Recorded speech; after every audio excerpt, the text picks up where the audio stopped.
na watatambua Mungu alikuja duniani akawafia wanadamu.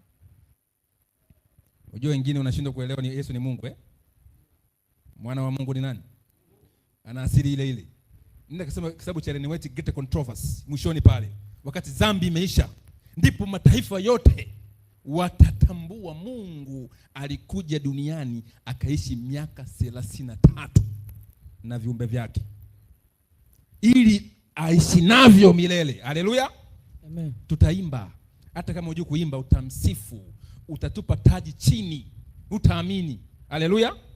God the Father alimtoa part of himself, alitoa sehemu yake mwenyewe. Kumtoa mwanao, umemtoa nini?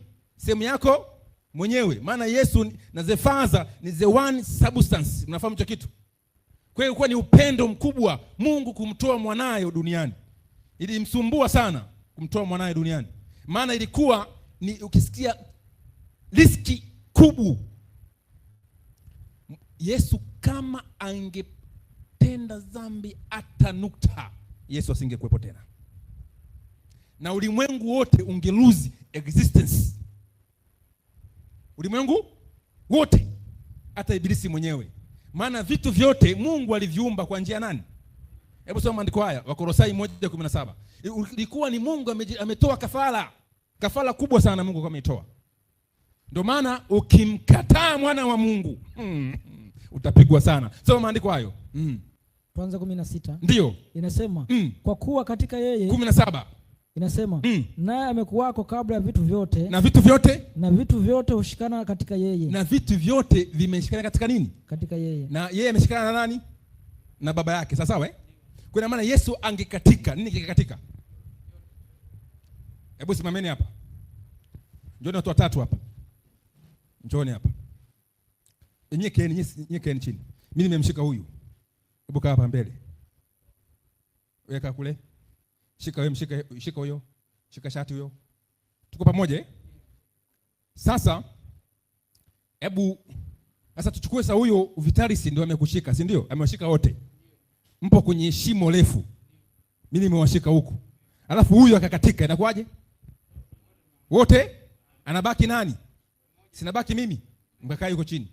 Kwa hiyo vitu vyote, ule uzima ambao Baba amempa Mwana ndio uzima upo katika viumbe vyote. Sawa Hebu soma maandiko haya 5:26 Yohana Mtakatifu. Kimbia haraka. 5:26. Nasemaje? Inasema maana kama vile Baba alivyo na uzima nafsini mwake, ndio vivyo hivyo alimpa na Mwana kuwa na uzima nafsini mwake. Kama vile Baba alivyo na uzima nafsini mwake, akampa Mwana kuwa na nini? Na uzima nafsini mwake. Sawa Sasa ule uzima ambao upo kwa Mwana ndio katupa sisi. Yohana 1, kimbia. Mstari wa 4, kimbia. Inasema ndani yake ndimo ulimo uzima, na ule uzima ndio ulikuwa nuru ya watu. Ule uzima ulikuwa nuru ya nini? Ya watu. Kwa maana ule uzima wa Mwana ndio ametupa nini? Sisi. Yeye akikatika na sisi tumeisha. Uone kwamba Mungu alitoa kafara kubwa. Ni kafara kubwa, great risk. Vitu vyote vingepotea. Ndio maana Yesu alivyofufuka katika wafu, kwanza pale msalabani akasema imekwisha kuwa. Alikuwa anamwambia baba yake, nimemaliza kazi uliyofanyaje? Ulionipa. Mbingu ilitikisika, ardhi ikatetemeka, miamba ikapasuka, maana ilishindwa kuvumilia kilio cha muumbaji. Bwana asifiwe. Kilio cha nini? Cha muumbaji. Maana ilisheki kwamba hii roho imetoka. Uumbaji unakuaje ukatetemeka? Je, uumbaji unahisi? Unafahamu uumbaji una sauti, unahisi kwa Mungu, namcha Mungu. Na siku anafufuka, wafu kafanyaje? Wakafufuka naye, si ndio? Baadhi yao. Mbingu ilifanya sherehe. Bwana asifiwe. Amen. Ilifanya nini? Sherehe. Dunia ndio ikawa ole. Mbingu ikawa imekombolewa kifikra. Maana ukombozi wa Kristo ulikomboa mpaka malaika kifikra. Maana wao walikuwa wameasiliwa na pambano la shetani ku challenge the throne of God. Kwa dunia leo tuko vipofu, hatujui vita kuu, na shetani ametuelemea, ameficha ukweli huu mkubwa sana. Ndio maana watu wa Mungu leo tunafarakana kwa sababu hatujui.